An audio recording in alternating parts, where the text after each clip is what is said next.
Alright!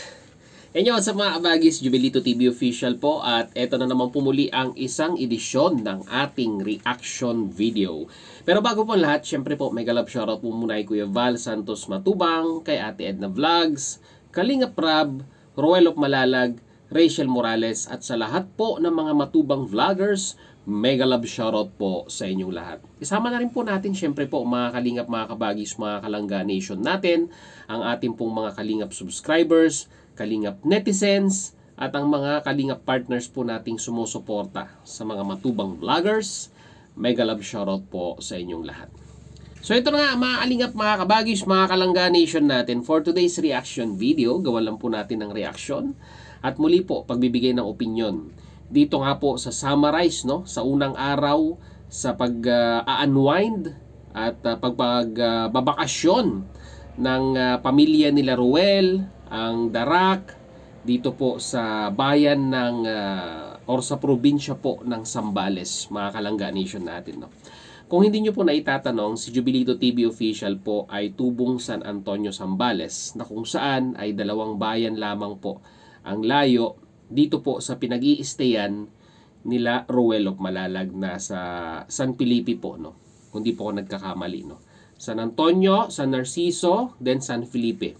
Kundi po yun po yung sequence ng lugar diyan po sa Zambales. At San Felipe is a very diversified town na kung saan ay marami pong kultura, maraming fiesta ang ginaganap, which is sa lahat naman po ng township sa Zambales ay ganyan po talaga ang ganapan, maraming fiesta.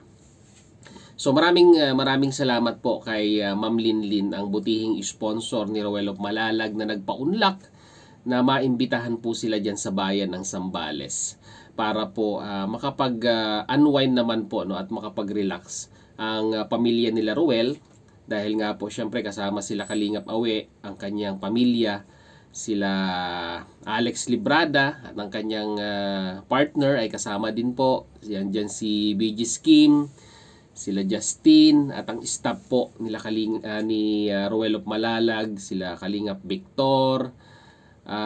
Nandyan sa lahat po ng mga staff na sumama po para po mangyari or may sakatuparan po ang bakasyon na ito, ay maraming salamat sa pagsuporta nyo po kay Dodong Roel. So ito na nga, ano, mga kalangga nation natin, natutuwa lamang po ako dito sa mga bashers, no.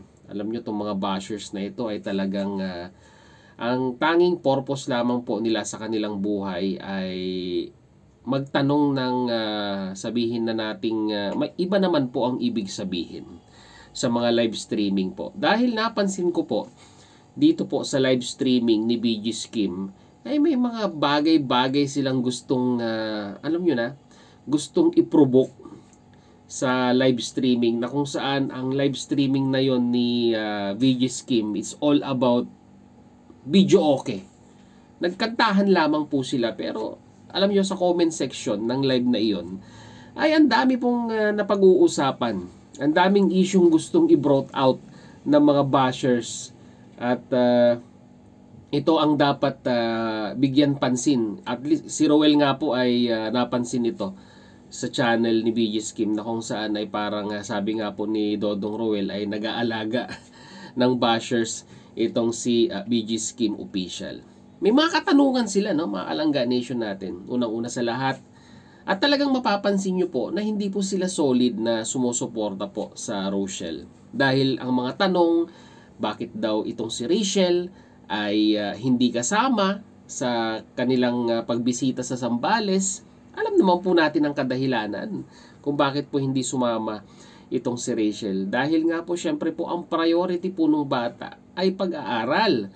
At this very moment po, itong mga time na ito ay nagpre-prepare po siya para sa kanyang examination, di ba? Kaya ang suporta ni Roel in regards po sa pag-aaral ni Rachel ay talagang 101% po. At i-disregard po ang mga activities na ito kung mako-compromise naman po ang kanyang pag-aaral. Yun po yung hindi naiintindihan ng mga bashers. Pangalawa, itong si Justin, di umano bakit daw po sama ng sama sa mga ganitong klase ng lakarin nila Roel of Malalag, at sinisilip nila na nag-aaral siya, bakit puro lakwat siya ang inaatupag. Diyos mio Marimar, hindi nyo po ba maintindihan na mamahal na araw na po sa Pilipinas at nag-start na po ang bakasyon ng mga estudyante, 'di ba? At saka kung magbakasyon man siya or sumama man siya, siguro po deserve naman po nung bata na makapag-relax paminsan-minsan dahil po ang pag-aaral ay very stressful din naman po. Kung napagdaanan nyo po hindi ko naman po sinasabing hindi po ninyo napagdaanan, pero kung napagdaanan nyo po ang buhay estudyante, ay talagang very stressful yan, lalong-lalo na po pag parating at parating ang examination at ang pagre-review ay very stressful po. Tapos ano pa, yung mga issue. Ito, natutuwa po ako mga kalangganation natin. No? Ang isa sa mga natutuwa ako, kasi nga, sabi nga nila, ito daw pong sila BG Scheme, sila Alex, sila Roel, ay di umano, ay parang nag-iinom daw habang nagbibideo okay.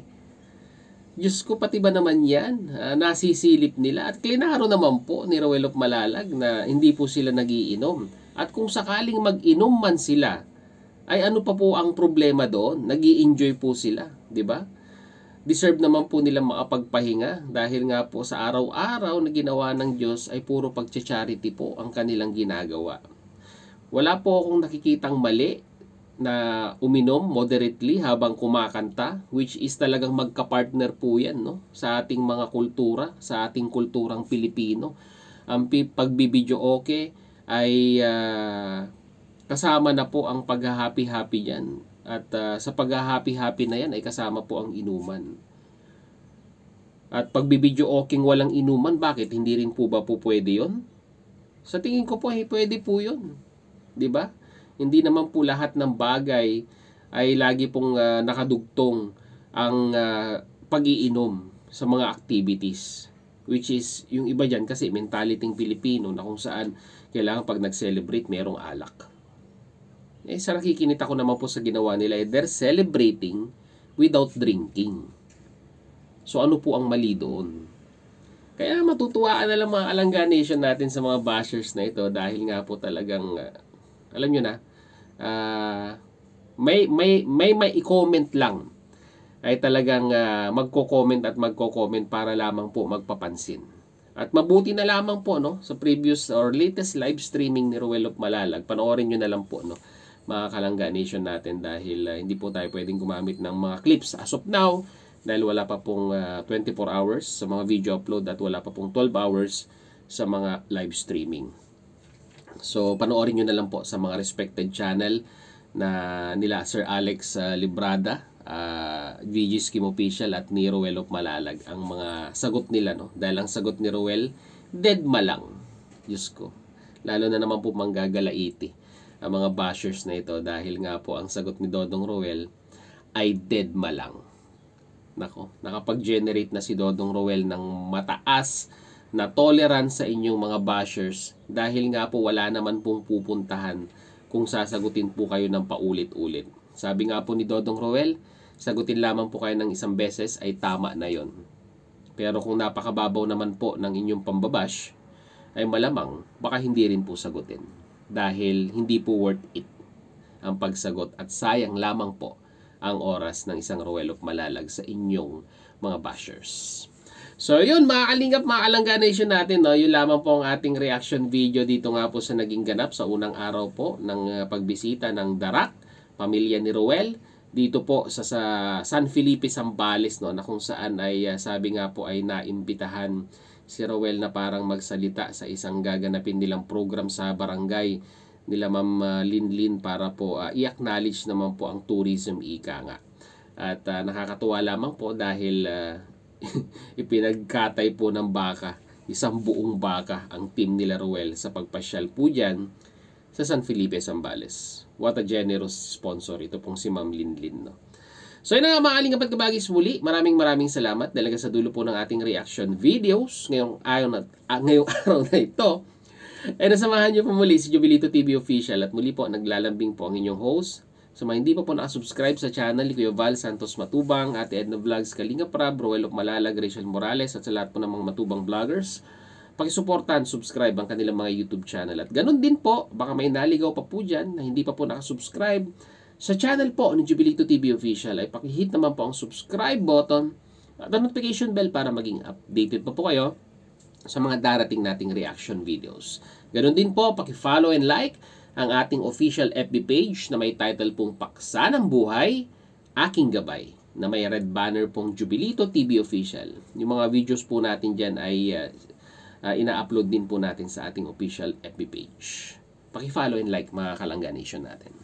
So hanggang dito na lang mga Kalingap, mga Kabagis, mga Kalangga Nation. Once again, this is Jubilito TV Official, proud member po ng Team Koos at ng Karepa Year 2024. As I always say, mga Kalingap, mga Kabagis, mga Kalangga Nation natin. Peace, God first. God bless po. Bye-bye!